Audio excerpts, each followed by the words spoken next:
Eden never believed in destiny. To him, life was about choices, actions, and consequences. Love was a concept for dreamers, something beautiful, yet fragile, something that could distract a person from the real work of living. But then he met Lily. They met on an ordinary day in New York. The city was alive with the usual chaos, car horns blaring, people rushing past, and the faint smell of roasted coffee beans lingering in the air.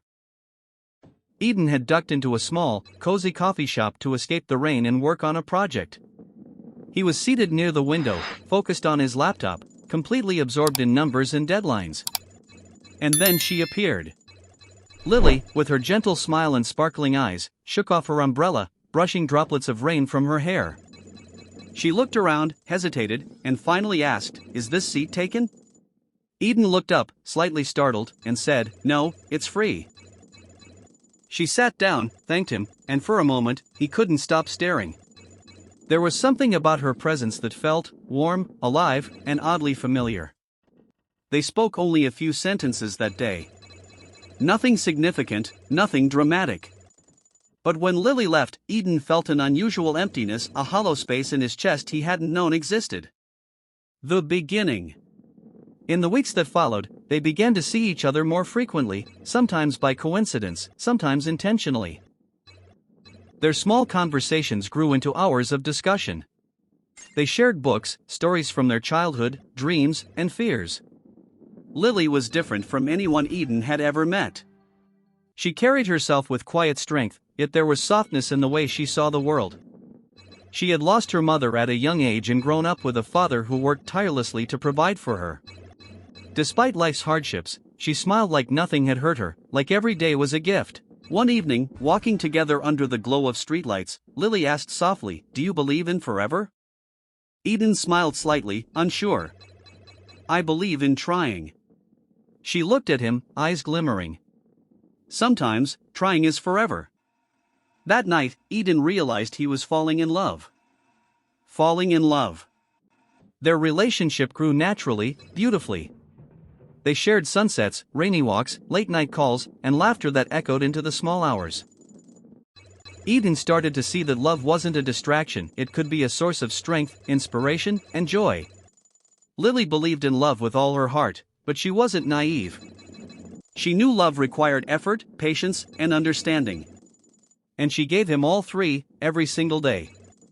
One winter night, as snowflakes floated gently around them, Eden took her hands in his and said, "I don't know what the future holds, but I know I want you in it."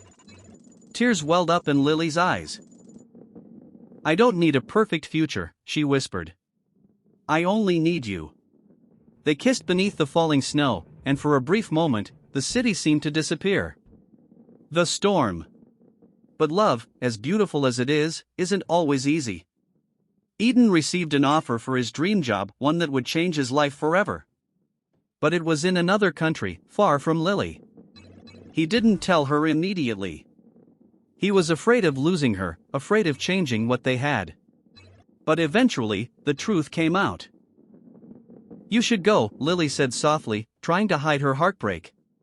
"But I don't want to lose you," Eden said, desperation in his voice. "You won't," she whispered, though her trembling hands betrayed her. They promised to maintain a long-distance relationship, calls, messages, weekend video chats, hope that distance couldn't destroy. But distance is cruel. Over time, calls became shorter, messages less frequent. Misunderstandings arose from small things, a missed call, a late reply. Arguments began, filled with frustration and sadness. One night, after a particularly harsh fight. But without belief. He still smiled, but without strength. He still lived, but without purpose. Sometimes, a child in the park talked to him. Just small talk. Just simple words. But those moments felt bigger than years of silence. Because someone finally listened. And when the child left, the old man realized how little it takes to save a tired heart. Winter came colder that year. His steps became slower. His breath became heavier. His eyes became softer. One night, he sat on his bed, looked at the walls that had seen his whole life, and whispered, "I tried my best." He did not blame anyone.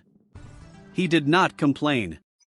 He only closed his eyes, quietly, like a man who had waited long enough.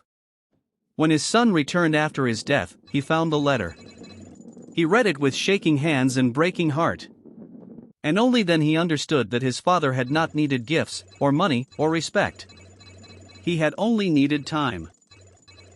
He had only needed love while he was still alive. The old man did not die because he was tired of living.